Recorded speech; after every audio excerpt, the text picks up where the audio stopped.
Hey Giants Nation, thanks for clicking on the video. Today's video we are going to go over a couple bold predictions way too early. It's not even April yet. We're close. What's it? Tuesday? Wednesday is April. We haven't drafted. This is way too early bold prediction, but we're going to go ahead and do it. Before I do that, thank everybody for subscribing. Everybody keep subscribing, hitting that bell. That would be great. Let's get right into it. So number 5 on my bold prediction list is that Saquon will lead the league in rushing yards and touchdowns. I mean, I guess that's not too far from the realm of possibility that that's going to happen. Last year he had 1,003 rushing yards and 6 touchdowns. He started in 13 games.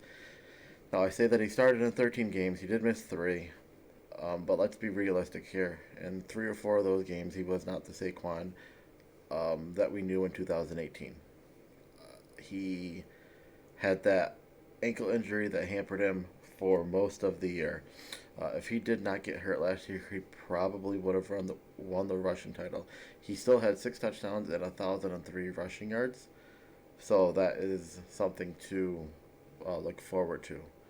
As well, they went out and they've been getting tight ends up the wazoo to help win with the blocking.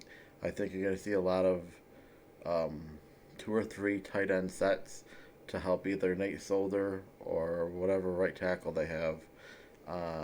Whether that's Cameron Fleming, Nick Gates, whomever that is. So that's 5. 4. I'm going to go out there on a limb and say that Corey Coleman is going to have a breakout year. He had a torn ACL last year. He looked really good in camp though. And I'm going to drive this home a million times. I don't think Golden Tate is the answer there. And if the Giants do not address it in the draft, which I think they're going to draft a wide receiver, but I think Coleman is going to win the outside job aside from Slayton. They're both burners. I believe Coleman ran a 4.35 or 4.39 40, so he's fast. And when Cleveland drafted him at 15 in 2015, he had a huge upside. I think he's come down. I think he's matured, and I think this is going to be the year that Corey Coleman comes out and just has an awesome year, and that'll be good for the Giants. Number 3, the Giants will rescind Leonard Williams' franchise tag and sign Jadeveon Clowney.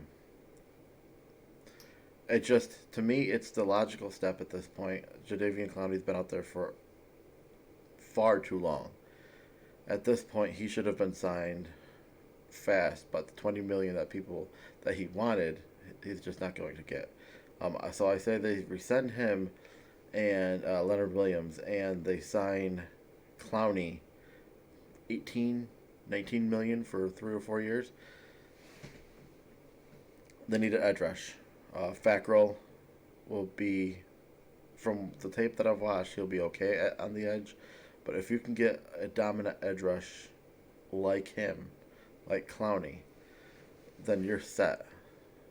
And then if you do draft Simmons, he could play the edge, but he's going with the range that Simmons has for pass coverage will be awesome. Him paired up with Blake Martinez, I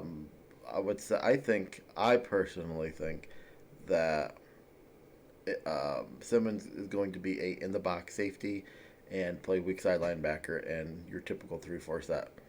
That's just me though. Number 2, Daniel Jones will throw for 4,500 yards, 35 touchdowns, and 500 yards rushing. His rookie season, he threw for 24 touchdowns, 12 picks, and he had 3,200 yards. And he didn't start every game. He didn't start the first game. He missed 2 games at the end. So I personally think he could have beat the rookie touchdown record last year. I just think his upside is huge. With Jason Garrett in there, a former quarterback, very good offensive mind. I think they're going to fix the fumbling issue. Part of that is getting protection for Daniel Jones, and I think that he's going to go off. He's a smart quarterback. Um, a lot of people compare him to Eli. I compare him to Eli in the Easy E standpoint.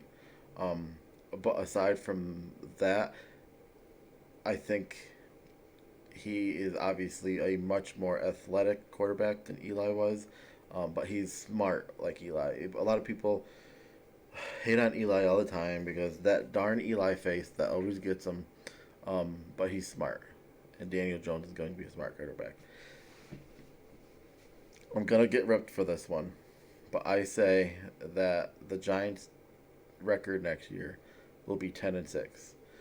No, I'm not saying that's going to be good enough to win the East, but the way that um, you have an extra playoff team in the playoffs now, that I say 10-6.